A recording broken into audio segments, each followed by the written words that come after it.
Dios es las virtudes mismas. Por lo tanto, ¿cómo va a tener límites? ¿Cómo va a tener espacio? ¿Cómo va a tener dimensiones? No.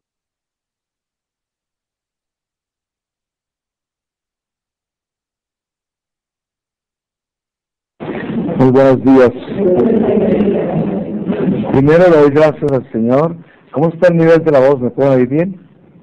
¿Sí? Le damos gracias al Señor por reunirnos de nuevo en esta mañana, en este último día de retiro, y vamos a continuar trabajando fuerte en este salir de Egipto. Precisamente en esta reflexión vamos a concentrarnos en cómo salir de Egipto. Le vamos a pedir al Señor y a ese Santo Espíritu que hemos llamado con tanto amor y con alabanza y la oración, para que estas tropas aquí reunidas del Señor, este ejército, se alimente con esa fuerza que el Señor nos quiere dar. Antes de comenzar, voy a compartir con ustedes Hechos de los Apóstoles, capítulo 15, versículo 41. Dice así: fundación de iglesias en Asia. Discurrió pues por la Siria, Cilicia, confirmando y animando a las iglesias, y mandando que observasen los preceptos de los apóstoles y de los presbíteros. Llegó Pablo a Derbe y luego a Listra, donde se hallaba un discípulo llamado Timoteo, hijo de madre judía convertida a la fe, y de padre gentil. Los hermanos que estaban en Listra y en Iconio hablaban con mucho elogio de este discípulo. Pablo pues determinó llevarlo en su compañía, y habiéndolo tomado consigo, lo circuncidó por causa de los judíos que había en aquellos lugares, porque todos sabían que su padre era gentil. Conforme iban visitando las ciudades, recomendaban a los fieles la observancia de los decretos acordados por los apóstoles y los presbíteros que residían en Jerusalén. Así las iglesias se confirmaban en la fe, y se aumentaba cada día el número de los fieles. Cuando hubieron atravesado la Frigia y el país de Galacia, les prohibió el Espíritu Santo predicar la palabra de Dios en el Asia proconsular. Y habiendo ido a la Misia, intentaban pasar a Bitinia, pero tampoco se lo permitió el Espíritu de Jesucristo. Con eso, atravesada la Misia, bajaron a Troade, donde Pablo tuvo por la noche esta visión. Un hombre de Macedonia, poniéndose delante, le suplicaba y decía: ven a Macedonia y socórrenos. Luego que tuvo esta visión, al punto dispusimos marchar a Macedonia, cerciorados de que Dios nos llamaba a predicar el Evangelio a aquellas gentes. Palabra de Dios. Pues yo pienso que esa es la pauta que el Señor nos da para comenzar esta reflexión en cómo salir de Egipto. Pienso que si algo podemos nosotros tomar como fuerza espiritual para emprender esta huida del Egipto de nuestra vida, ese Egipto de nuestro paganismo, nuestra superstición, los apegos terrenales, todos estos miedos, esta incertidumbre que crea esa historia humana nuestra que se ha vivido sin Dios en su gran parte, y todo este enamoramiento de ese Egipto que es este mundo. El espíritu que gobierna ese corazón que se hace tan dócil al Señor, el corazón de San Pablo, ese espíritu de Jesús, se da cuenta uno de ese lenguaje tan claro que hay entre él y el Señor, como el Espíritu Santo le ordena y él obedece y se le manifiesta en cada paso que da.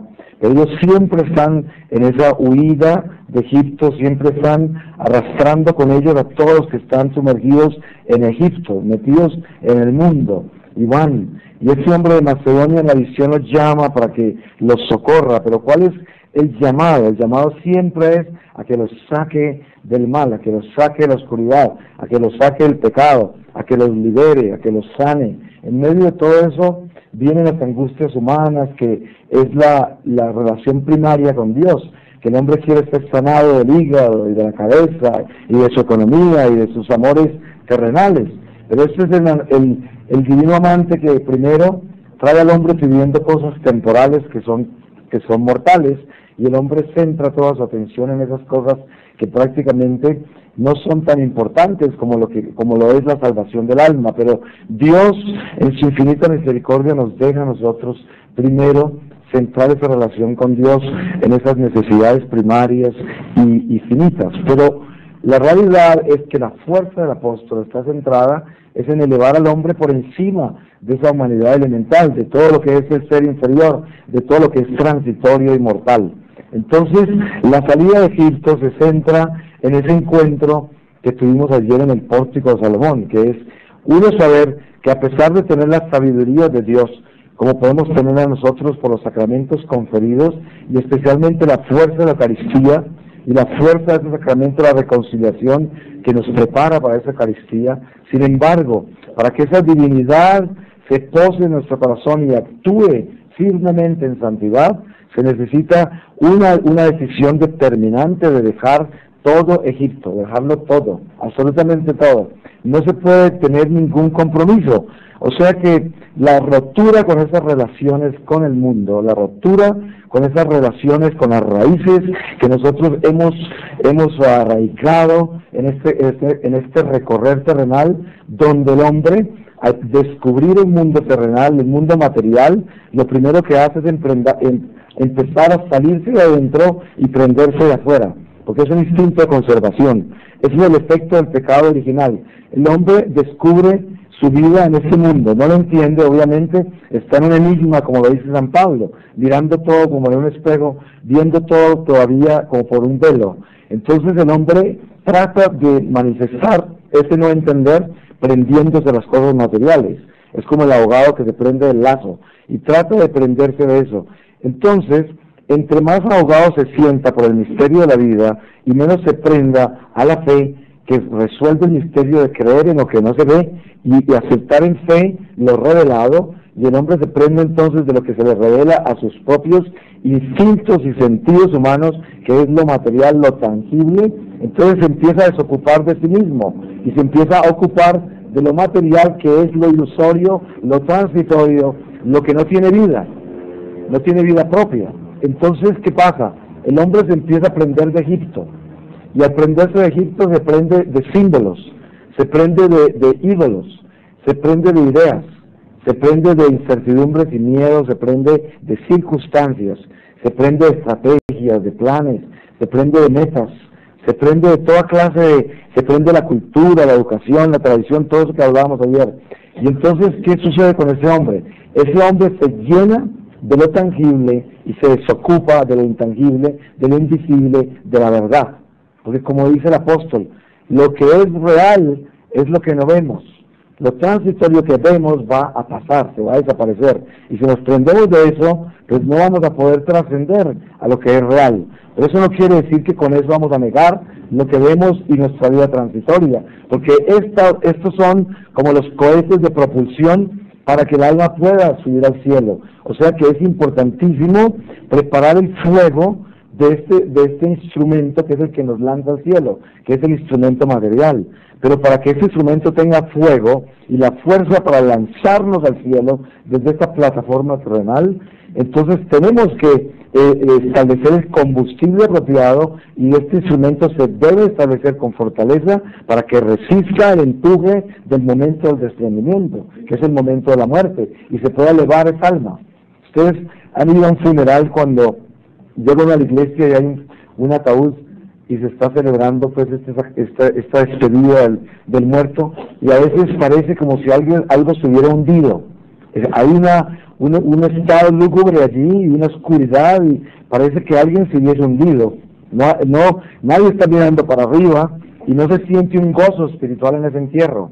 Y de repente uno participa en un entierro como el de Juan Pablo II, que la mayoría de nosotros tuvimos la oportunidad de verlo de alguna forma, y se da cuenta que todo el mundo mira es para arriba, porque algo parece que se elevó, como que si un cohete salió y todo el mundo mira así. La tristeza es gozo, porque se sabe que esa tristeza es como una orfandad, pero no por tener para donde se fue, porque si algo estamos seguros que se fue para arriba, pero es por tener la soledad en quien no quedó, porque se le fue un apoyo, aparentemente, que el apoyo creció, pero ese es un sentido humano.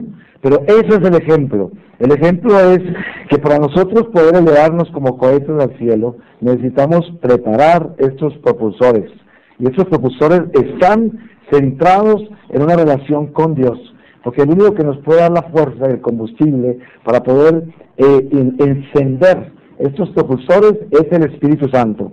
Esa fuerza que viene de Dios. Y esta fuerza que viene de Dios enciende el fuego en nuestro corazón, enciende el fuego en todo nuestro ser.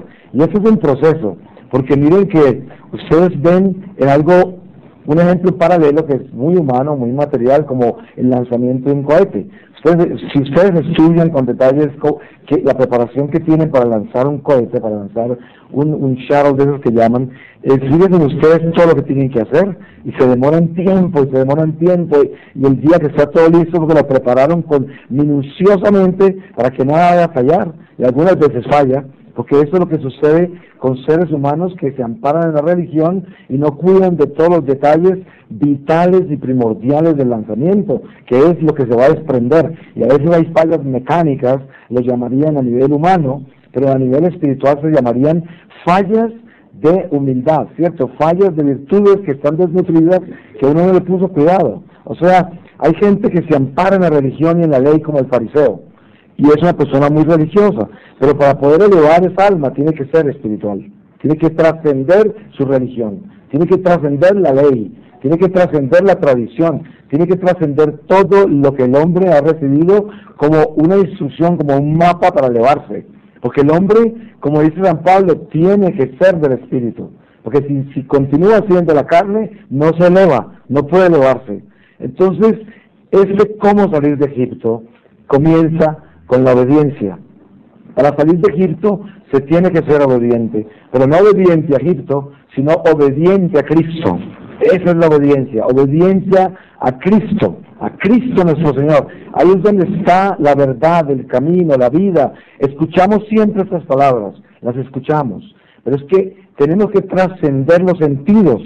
Escuchar es una cosa, pero comprenderla es otra, y encima de eso, después de comprenderla, tenemos que comenzar a dar pasos con ella, porque de entenderla, de escucharla y comprenderla, a caminar con ella, hay un lapso de tiempo entre cada una, y tiene que tener el hombre mucha humildad para descubrir ese proceso, porque uno no puede darse por aludido de que el hecho que escuchó algo maravilloso y que todo su ser lo acepta. Eso no quiere decir que ya lo comprendió en el sentido de comprender espiritualmente, que es tomar la decisión de aceptarlo como vida, como camino.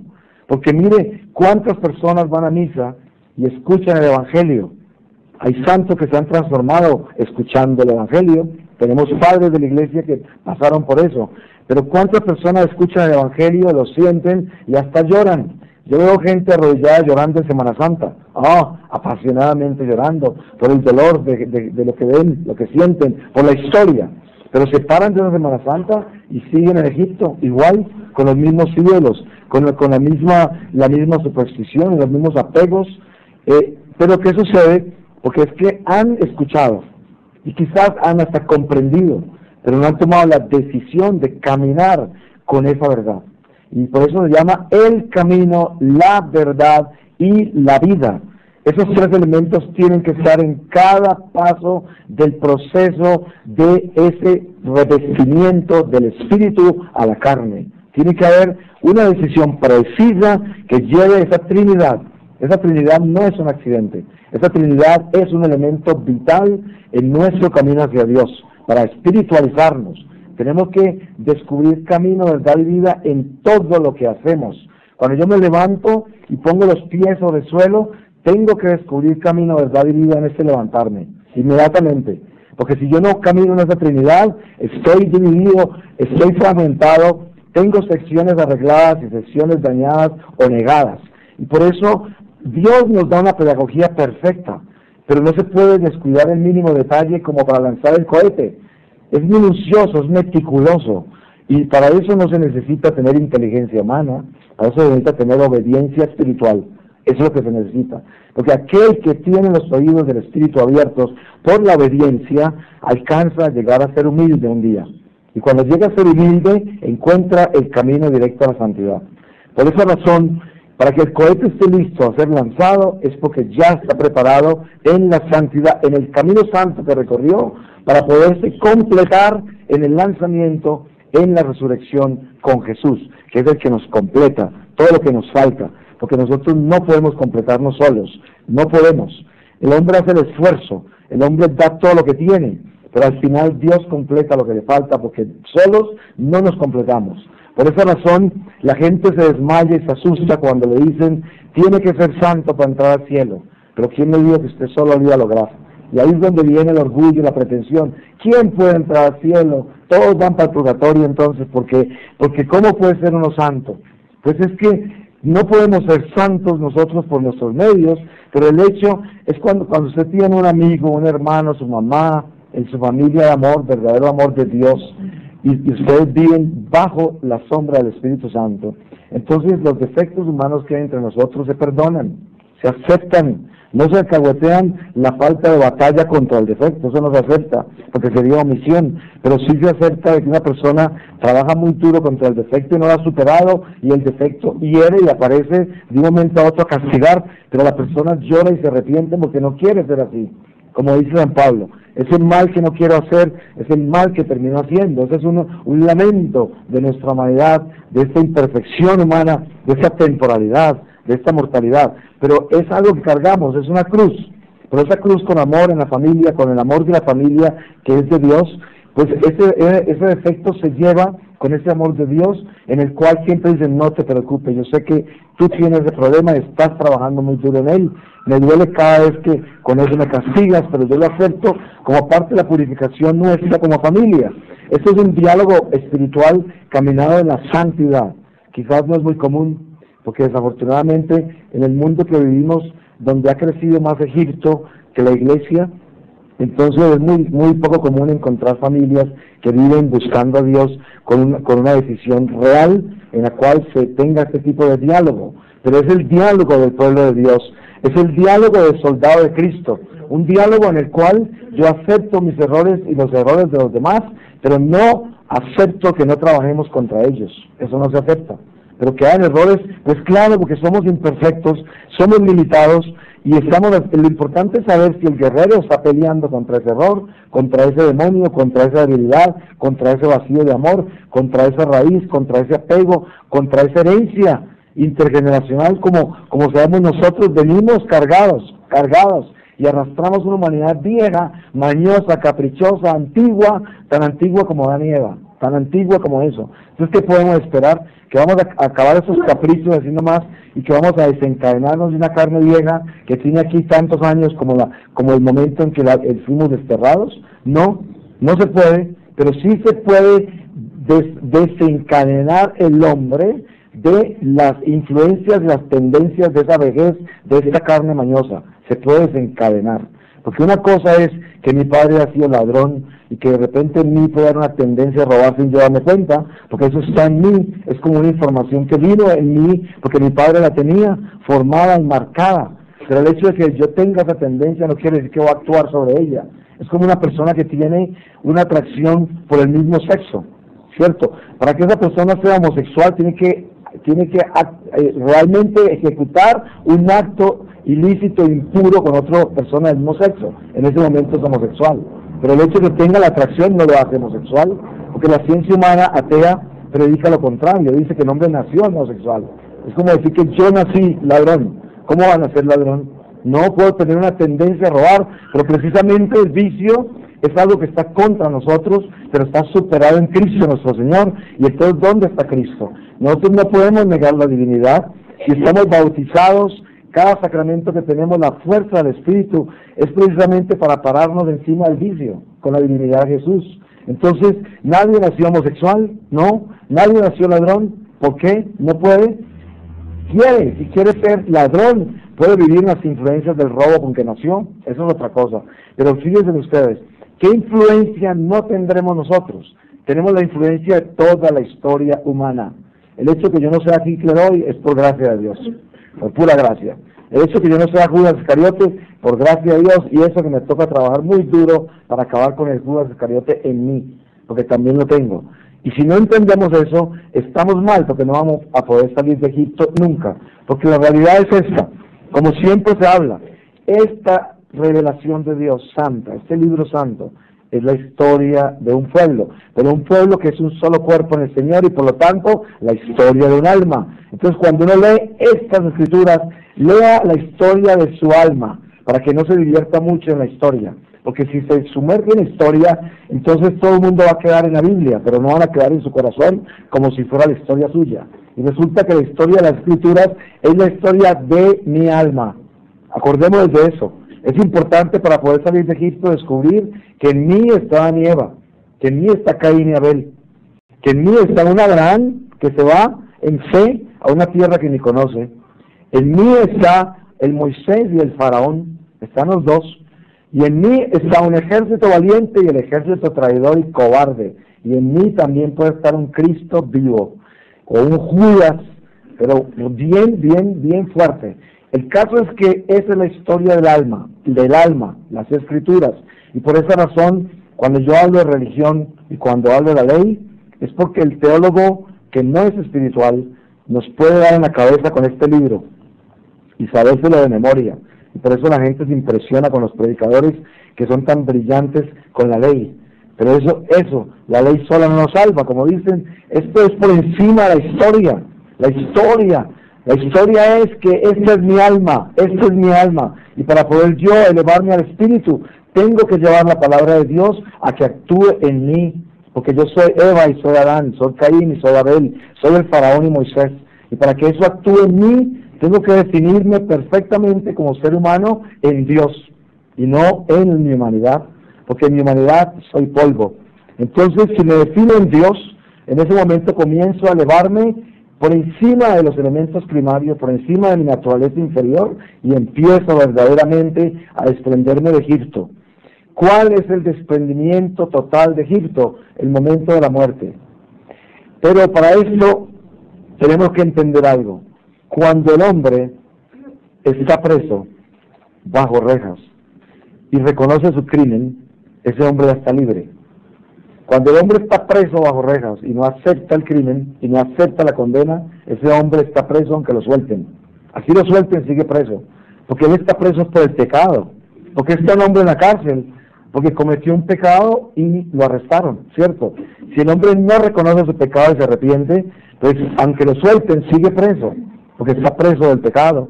Así que las rejas son relativas, por eso el Señor en las Escrituras nos muestra un pasaje en el que se habla perfectamente del purgatorio. Pero Jesús no centró su evangelio en predicar del infierno del purgatorio, porque Él lo que está predicando es que no vayamos a Él. Precisamente fue una advertencia lo que Él hizo. Él dijo, y si no, será el rechinar de dientes. Pero el evangelio está centrado en el cielo. El evangelio de Jesús es la casa del Padre. Y Él siempre habla, es de la casa del Padre. Y todo lo lleva al Padre. Fíjense ustedes que ni siquiera Él realzó la presencia de María y José, para nada. Al contrario, cuando le hablaron de María, dijo, mi madre y mis hermanos son los que hacen la voluntad de mi Padre. Todo lo llevó al Padre, todo. Para que nos eleváramos, para que todo fuera allá. Y es que eso es lo que Jesús quiere. Jesús quiere que entendamos que nuestros ojos deben estar puestos en la casa del Padre, allá. Porque el que no tiene puestos los ojos en la casa del Padre no va hacia el Padre. Porque si usted no tiene, como dicen, donde está tu tesoro, ahí está tu corazón, ¿cierto? Si uno no tiene puestos los ojos en el Padre, ¿para dónde va? No va para el Padre. Entonces, todo el Evangelio está colocado en el Padre Celestial, el Evangelio entero. Pero Jesús nos muestra pasajes de advertencia. Hay un pasaje que dice, si tienes algo pendiente con tu hermano, asegúrate que lo arreglas con él mientras vas en camino. Porque si no, te lleva al juez. El juez te sentencia a la cárcel. Y el carcelero no te dejará salir hasta que no pagues el último centavo. Si hay algo claro sobre el purgatorio, es esto. Ese es el purgatorio. Porque ¿quién es el juez? El juez es Jesús. ¿Cuál es la cárcel? Es el purgatorio que está hablando de una cárcel temporal, de la cual dice, no saldrás hasta que pagues el último centavo. Sabemos que del infierno no hay retorno. Para eso leamos el pasaje del pobre Lázaro, del rico Pulón, para que nos demos cuenta cómo le dice el patriarca, que le dice que no puede pasar, hay un abismo entre nosotros, ¿no? No se puede pasar de acá para allá ni de allá para acá, no hay regreso. pero en el purgatorio sí, porque el purgatorio dice, estarás allí hasta que pagues del último centavo. Sabemos que las escrituras son un lenguaje espiritual, ahí no está hablando simplemente de un juez terrenal y de una deuda terrenal, sí está hablando de una deuda adquirida en la tierra, pero una deuda que se hace vigente en la presencia del Señor después de desvincularse de la vida terrenal. O sea, es una relación con Dios de pecado y gracia, una economía del alma. Entonces, den en cuenta que el Señor nos está llevando en una sola dirección, y para poder salir de ese Egipto en que estamos nosotros, tenemos que saldar las cuentas, porque de lo contrario, el carcelero de este mismo Egipto no nos va a dejar mover hasta que no le paguemos lo último, porque sabemos en esas tentaciones desde el desierto a Jesús, en esa Trinidad perfecta, la presentación del demonio a nosotros, porque esa es otra Trinidad. Fíjense cómo todo es trinitario en Dios. El Señor nos muestra en tres formas cómo reconocer a Satanás y en qué forma actúa en nosotros. Pues nosotros necesitaríamos toda una catequesis, pero muy larga, de muchos libros de cada tentación del desierto, porque ahí es donde está la acción del demonio contra nosotros y la fuerza de Dios contra él, cómo lo derrota. Entonces, encontrando en esas tentaciones el sentido que tiene el Señor de cómo dominar esas fuerzas malignas que nos llevan arrastrados a no soltar las amarras de Egipto, ahí es donde nosotros nos damos cuenta cómo el demonio le ofrece todos los reinos de la tierra al Señor, y dése cuenta que Él le pide que se arrodille y le adore para entregárselos.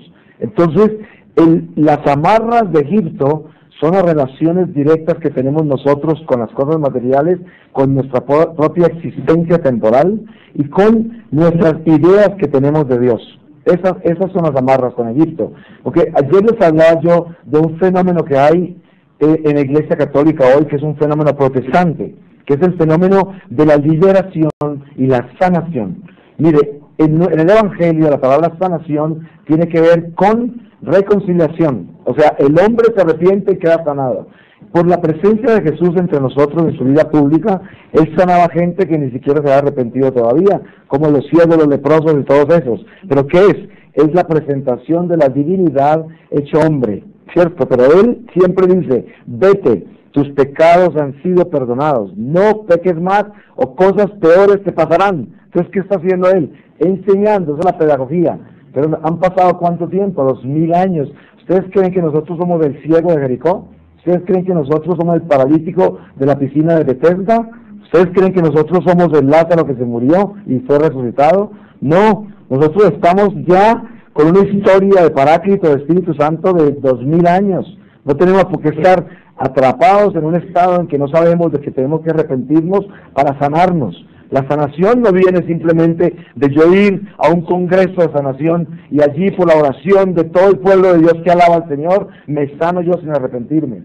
No es así, porque hay gente que va con un arrepentimiento medio y recibe sanación y se sanan porque Dios es tan fiel que por el hecho del pueblo reunirse a alabarlo, sana a los enfermos, sin importar quiénes son, porque Dios nunca tiene condiciones.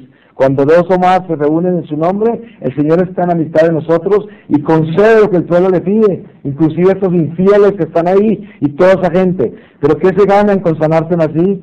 ¿Qué se ganan si salen a ser los mismos paganos afuera con un hígado nuevo, ¿cierto? Con una pierna enderezada que estaba torcida, pero a seguir a ser el mismo maldadoso afuera? Pero mire que el Señor lo sana. Esa sanación va contra usted, totalmente contra usted. Por esa razón, la evangelización nuestra no es de traer al pueblo a cuartelarlo para hacer maravillas en el nombre de Dios. Eso no es, eso es protestante. El protestante trabaja al pueblo de Dios con los milagros, así lo trabajan. Y entonces, vayan ustedes, esos garajes protestantes hoy, tienen días de milagros. Hoy hay días de milagros en muchas partes de Colombia, por ejemplo, con los protestantes. Y sanan gente, y salen enderezados, y al final dicen, alguna vez en una reunión con el Papa católico, alguno se ha parado, algún paralítico se ha sanado, alguna persona se ha resucitado, o en una Eucaristía de ustedes, cuando elevan el Santísimo, ustedes han visto que se pare un paralítico. Ustedes se imaginan la confusión que hay en el débil, en el curioso, en el supersticioso, en el que anda detrás de los milagros, en el que anda detrás de que le salen el hígado sin convertirse. Por eso lo roban a sectas. Entonces, la Iglesia Católica no está hecha de eso. La Iglesia Católica no es una iglesia milagrera. Nosotros somos una iglesia de reconciliación, una iglesia de conversión radical en Cristo Eucaristía. Eso es lo que somos nosotros. Por eso nosotros no amparamos nuestra fe simplemente en milagros, porque el Señor nos advirtió. Él dijo, los judíos buscan señales y los griegos sabiduría, pero nosotros buscamos a Cristo. Nosotros no tenemos que estar detrás de esas cosas, porque antes de ir a pedirle al Señor que me enderece mi pierna, tengo que pedirle que me enderece mi corazón. Eso es, y ese es nuestro evangelio. Nosotros creemos en eso.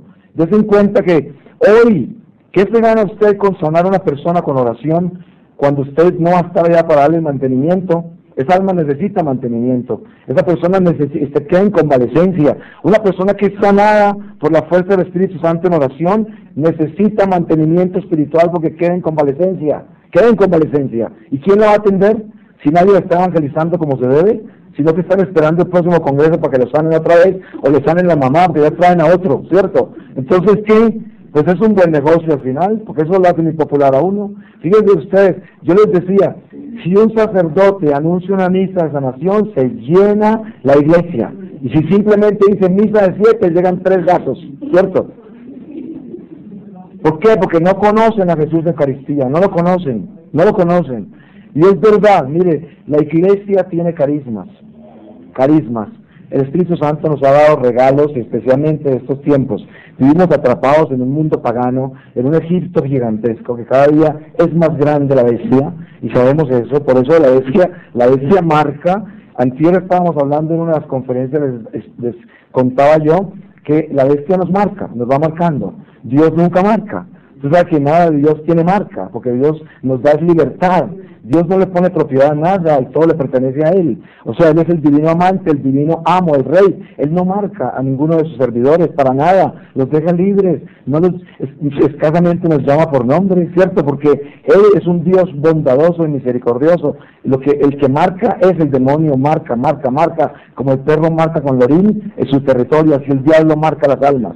Se orinan ellas para marcarlas porque huelen a diablo. Entonces ya sabe, todos los demonios las reconocen por el olor, porque son perros, son animales, es lo más bajo. Por eso, y no estoy con eso demonizando los animales, porque los animales son el reino animal que es una belleza, pero estoy demonizando lo espiritual del animal, lo de animalismo ya, del satánico, la marca de la bestia.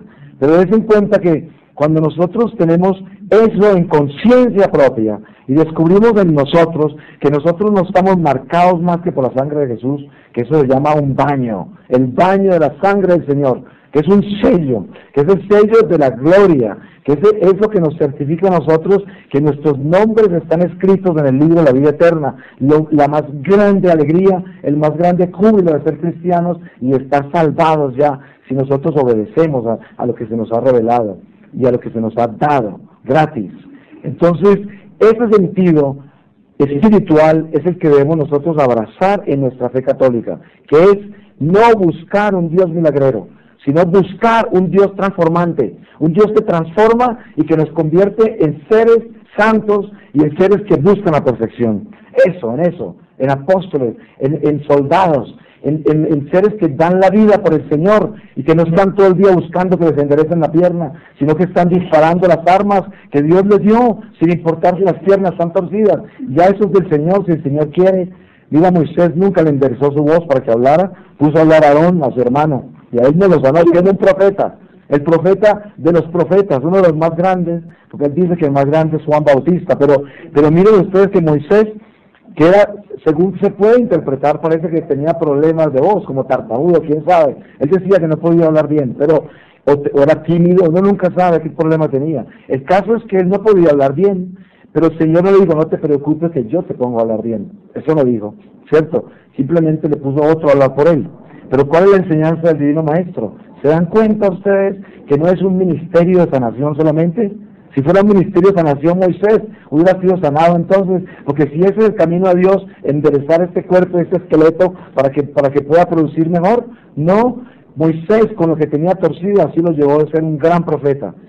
San Pablo con el aguijón de la carne lo dejó para hacerlo humilde y no se lo quitó. Entonces, si fuera la sanación el camino real de las manifestaciones divinas entre nosotros, uno de los elementos para probar de que Dios está entre nosotros, entonces Dios hubiera hecho de San Pablo el superapóstol que no tenía ninguna enfermedad. Así no es. Miren ustedes, ¿quién puede entender? Hay gente que rechaza el dolor y el sacrificio, la mortificación. Entonces, ¿cómo van a entender la decapitación de San Pablo o la crucifixión de San Pedro? ¿Cómo van a justificar la pedreada de San Esteban? ¿Cómo van a justificar eso entonces? Si tenemos un Dios que es perfecto y para el hombre absurdo, porque todo lo de Dios es absurdo, ¿cómo puede uno concebir que un apóstol como San Pablo, después de un servicio como esos, termine decapitado, ¿cierto? Por un pagano, le corta la cabeza. San Ignacio de Antioquía tiraba a los leones, pero miren, con la gracia que se hizo, ellos sabían de qué se trataba. Sabían tanto que San Ignacio le pedía a los romanos cristianos no interceder por su libertad.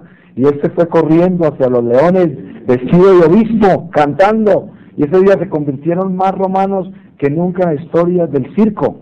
Porque eso era. Cada que esos cristianos se iban de la mano cantando los higos y las mamás hacia los leones, ese día se convertían más romanos. Por eso nunca pudieron acabar con los cristianos y terminaron convirtiéndose en los romanos. Porque es que no pudieron con ellos. Entre más mataban.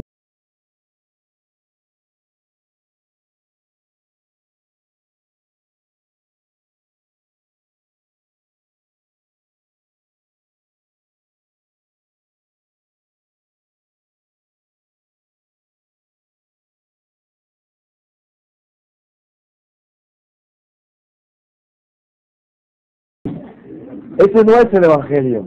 Entonces, eso lo debemos tener claro, para que no dejemos protestantizar nuestra iglesia. Porque la iglesia nuestra es una iglesia sacramental contemplativa. Ustedes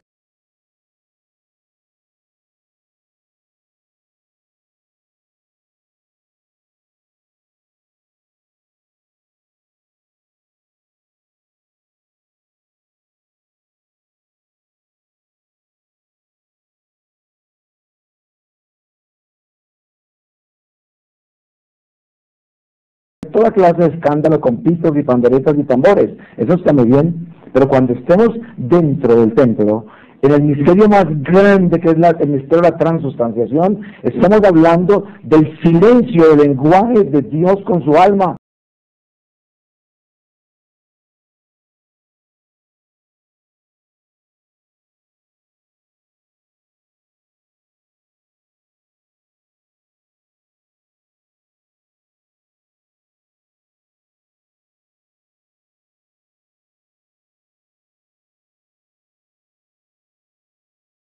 Que limpiarlo, porque eso no es verdad, eso no es verdad. Entonces, la iglesia nuestra es una iglesia de júbilo, claro, la iglesia nuestra es una iglesia también de resurrección.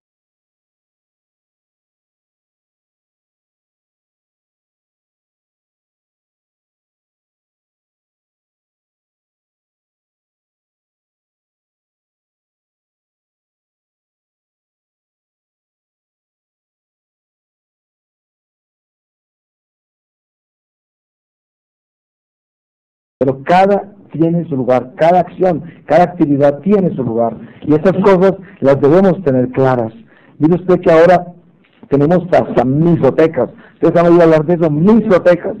Yo en una oportunidad fui a un colegio en la ciudad Bolívar y ese colegio estaba en la capilla lleno de cortinas negras. Toda la iglesia. Y sale el cura con el pelo por acá, parecía ¿cómo se llama? Uno de estos músicos de heavy metal, y salen a tocar un rock and roll pesado en la iglesia, y así celebraron la misa. Se llama una misoteca, y como en un colegio de bachillerato, es que así mantenemos los jóvenes, es para que los jóvenes no se vayan, los traemos con lo que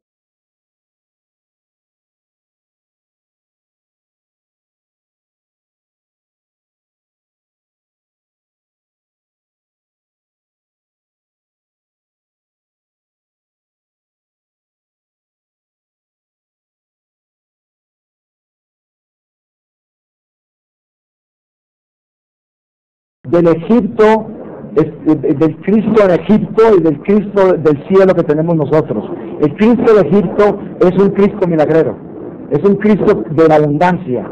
Ese es. ¿Ustedes se dan cuenta del ministerio de la abundancia? Oh, todos corren para allá.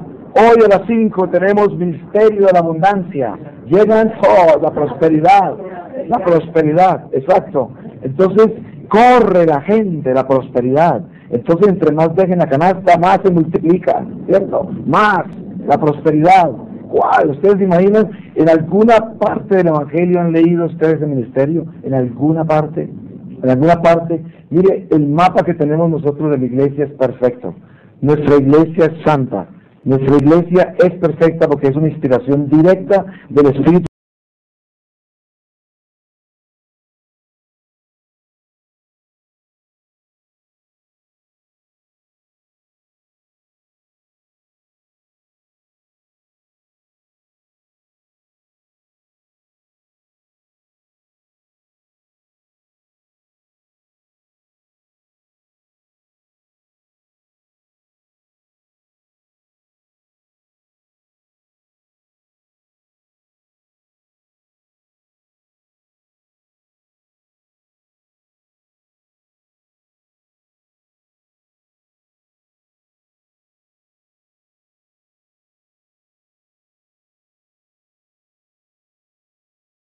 Y así somos nosotros. Si usted obedece a la iglesia, pero como el verdadero católico, el verdadero soldado, que no está detrás de que le enderecen esa pierna, sino que está ahí para que el Señor le enderece ese corazón y lo saque de Egipto y le quite todas estas raíces terrenales, y usted se mete sinceramente ahí a inundarse de Dios en esos sacramentos, y es una persona sencilla, humilde, básica y elemental en la fe, va a quedar paradito en el cielo cuando se muera, porque usted vive dentro de esa liturgia y ahí va metido. Mire, esa es la coraza del soldado católico, va metido en la burbuja.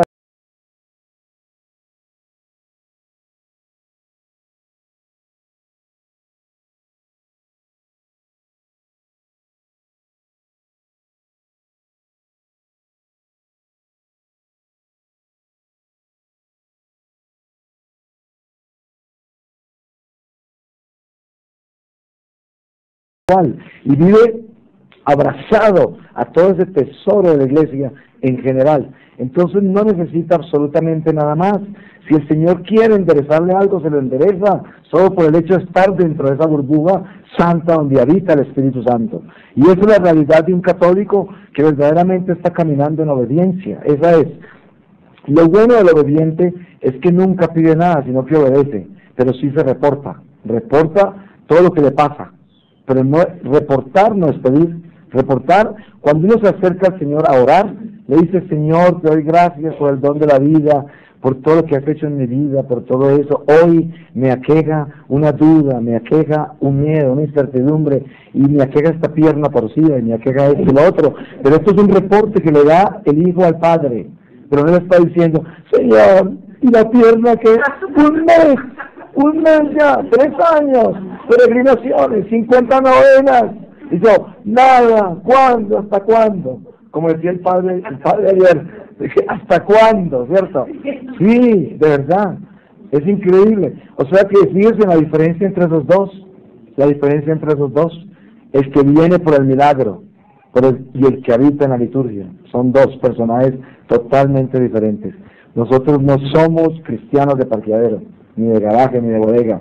Nosotros no somos cristianos que estamos detrás de que nos enderecen la pierna. Nosotros somos ejército de Dios, que con la pierna rota nos vamos para el frente de la batalla, así arrastrándola, porque es que somos soldados y vamos a pelear con un cuerpo perfecto o completamente imperfecto, dolorido y lleno de llagas, no importa, pero vamos a pelear la batalla que vinimos a pelear.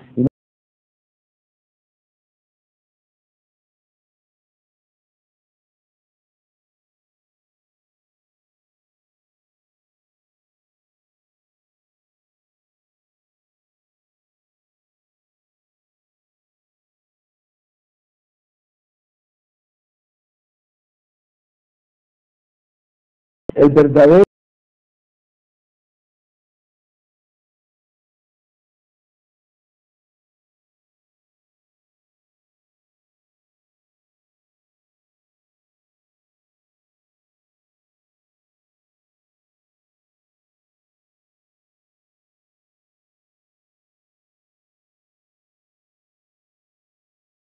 ¿cierto? Que está empeñado.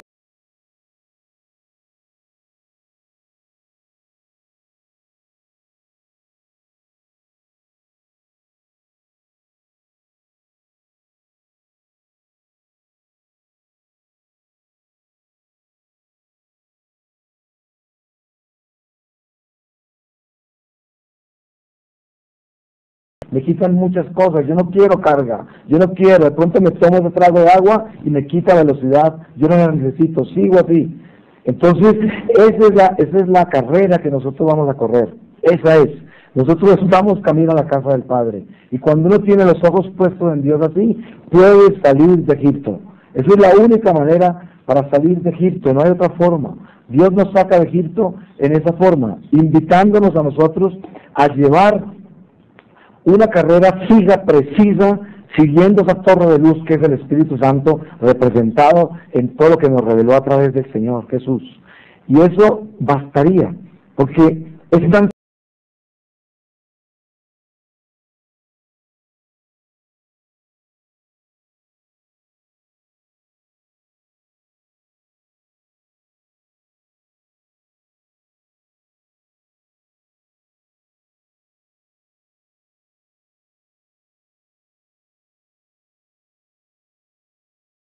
secundario o algo.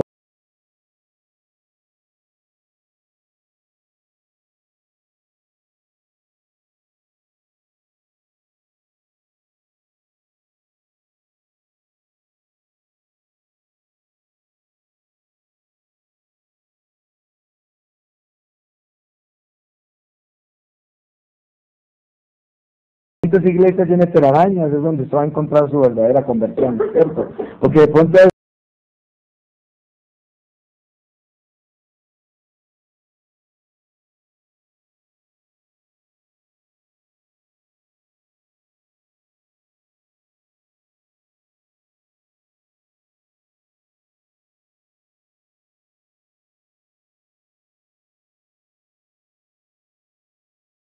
absolutamente nada santo. Por esa razón, la creatividad nuestra, y con eso nos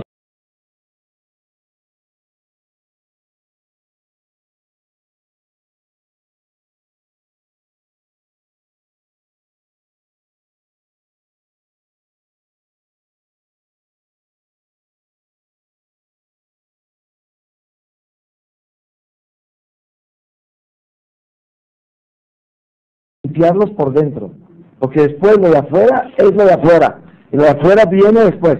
Primero hay que limpiarlos de adentro. Entonces, eso es lo que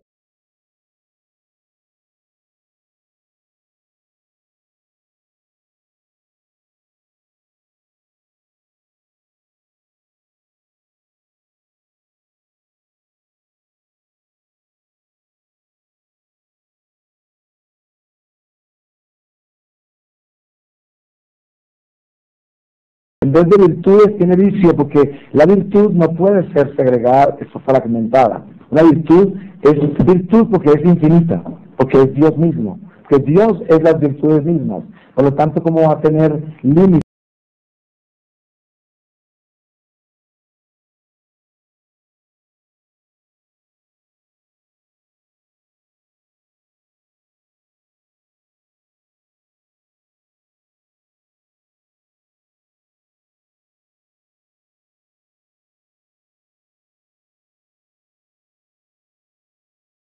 El verdadero huésped, porque ese es el verdadero esposo del alma, es donde está la vida, es donde está el camino, la verdad. Entonces, el Señor, al acuartelarnos como estamos, quiere, desde el fondo de nuestro corazón, empezar a tumbar todo lo que nos está dividiendo y toda relación que tenemos con Egipto, absolutamente toda. Y esas relaciones que tenemos con Egipto son tan antiguas como la misma historia humana. Por esa razón, nosotros no podemos nunca pretender de que esas relaciones que existen en nuestra información humana vayan a desaparecer. Pero sí podemos desencadenarnos.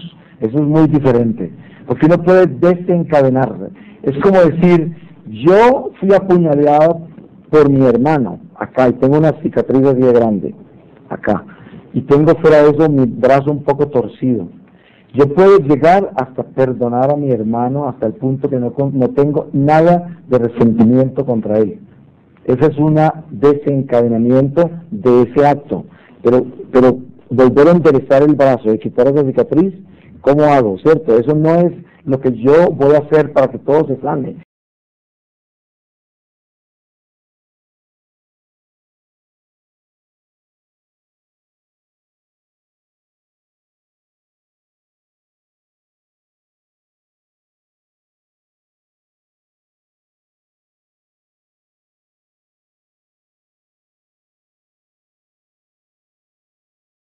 A poder acabar con ella hasta que no se muera. Pero sí puede desencadenarse de las tendencias que hay, que son las heridas, las puñaladas causadas por el pasado, la historia de pecado de toda la humanidad, incluyendo la nuestra también, porque nosotros, al no tener conciencia de las cadenas que traemos de antepasados, actuamos sobre ellas y las acabamos de empeorar, las acabamos de apretar. Entonces, en el desvincularse de las cadenas se van aflojando no solamente el apretón que le dimos nosotros por actuar sobre esas cadenas, sobre esa esclavitud, sino que se aflojan también las cadenas y se rompen, que fueron impuestas a través de la historia humana. Esto es el principio de la salida de Egipto.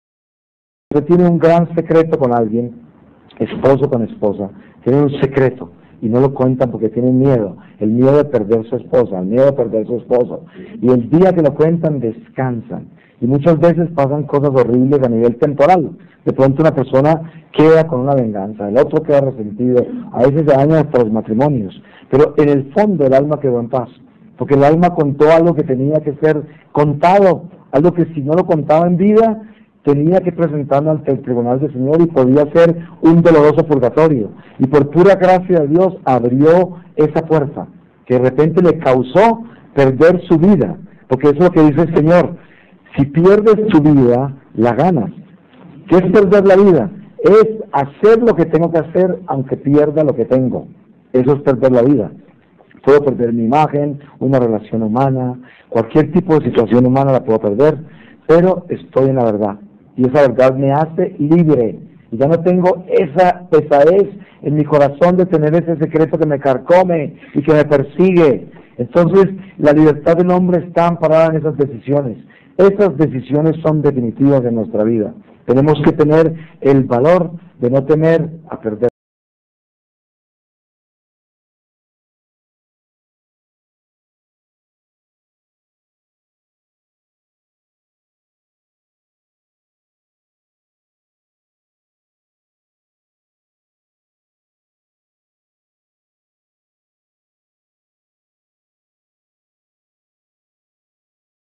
La Eucaristía, porque la Eucaristía es la que le da esa fortaleza al alma.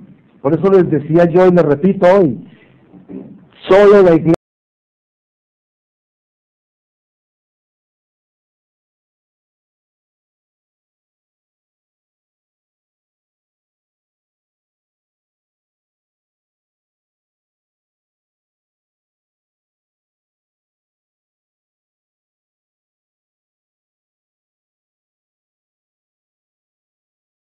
que Dios nos está empujando a nosotros a hacer lo que somos y lo que venimos a hacer, soldados del frente de la batalla, en la primera línea, porque tenemos el alimento espiritual para eso.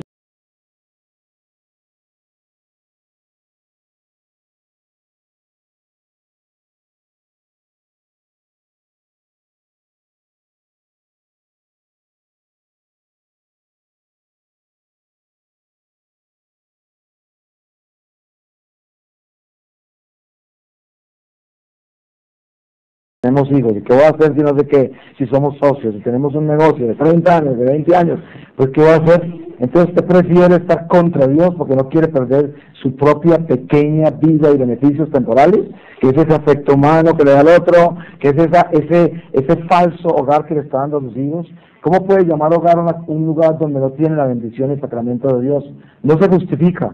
Para que usted lo vuelva a hogar, tiene que vivir la verdad y separarse y decirle a sus hijos: nosotros hicimos las cosas como no debemos, para que ustedes no la hagan, nosotros les vamos a dar un ejemplo. No podemos vivir juntos a no ser de que nosotros solucionemos esta situación. Vamos a ser muy buenos amigos, vamos a ser vuestros padres y vamos a siempre ampararlos y nos vamos a unir siempre para vivir una vida de familia en esta situación, pero no podemos estar juntos porque esto está contra Dios.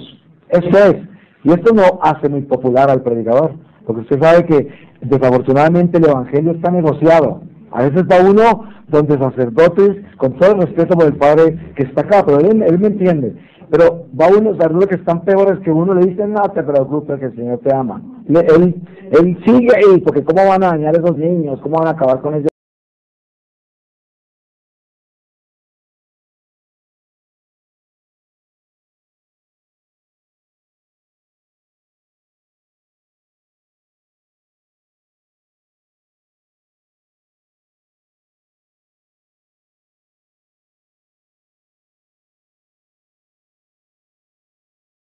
El evangelio ya, que hasta se negocian cosas como esas. ¿Cómo se va a poder negociar el pecado? ¿Cómo se va a poder decir que está bien vivir en pecado?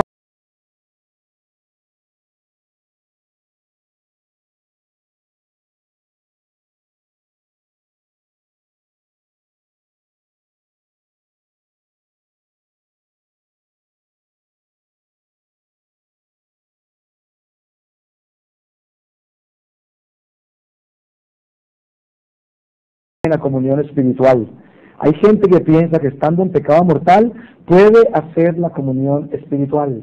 Yo tuve un enfrentamiento, pero ¿cómo se llama? Terrible en el Ecuador, con un grupo de sacerdotes que ya afortunadamente esto se corrigió por la intervención de un obispo. Pero miren ustedes, ¿cómo es posible que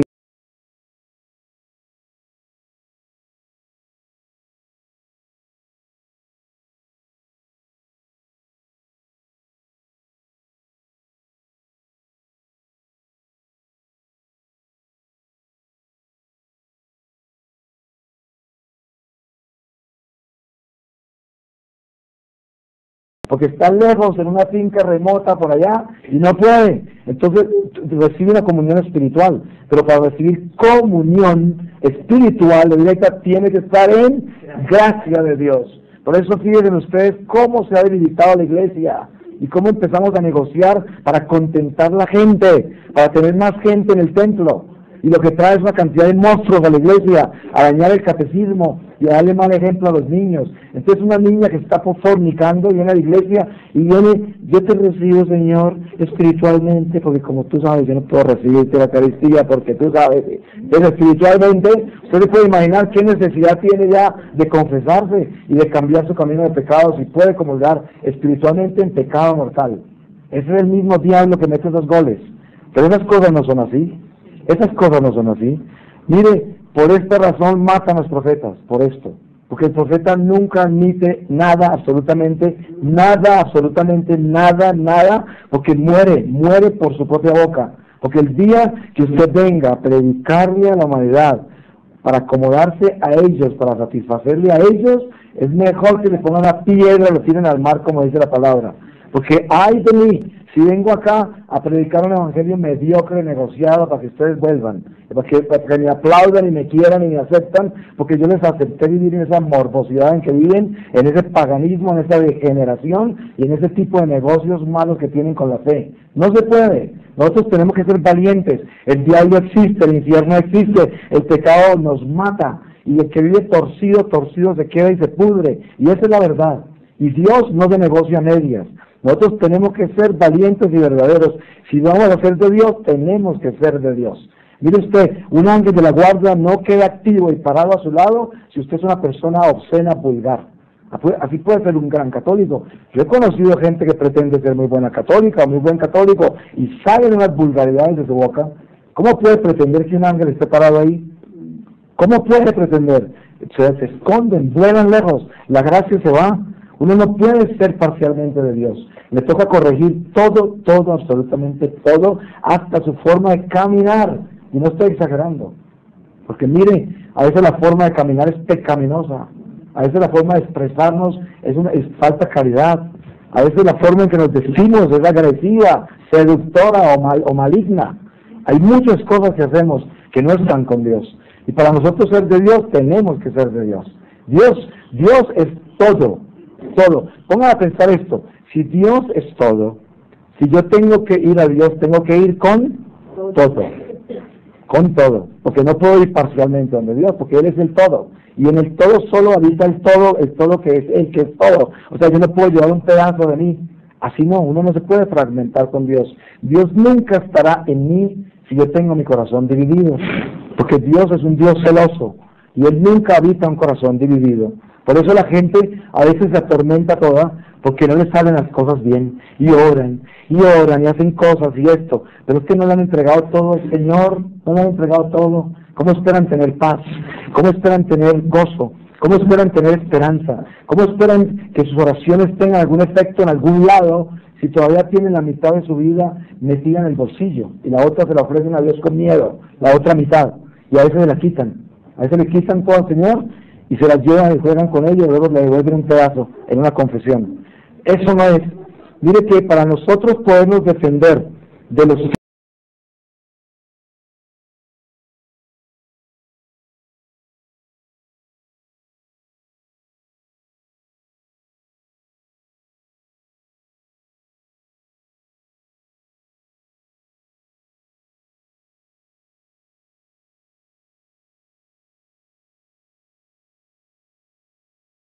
y les digo esto porque yo lo sé, porque el Señor me lo ha mostrado.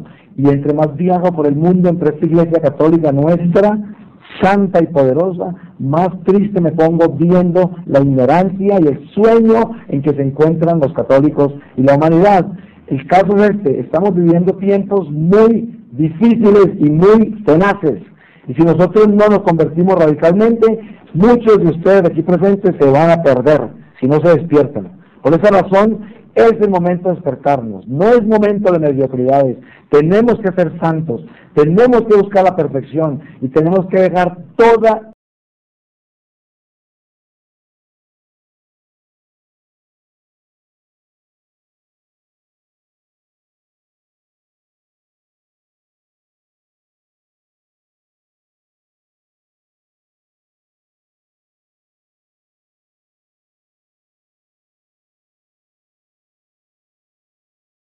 de los golpes que hemos recibido, porque somos cobardes, por eso, porque negamos la divinidad del Señor. Porque si fuéramos verdaderamente valientes, ¿por qué nos arrastramos todos heridos por ahí como unos perros, cuando nosotros somos hijos de Dios? Y somos hijos de un Dios vivo que es fuerte, que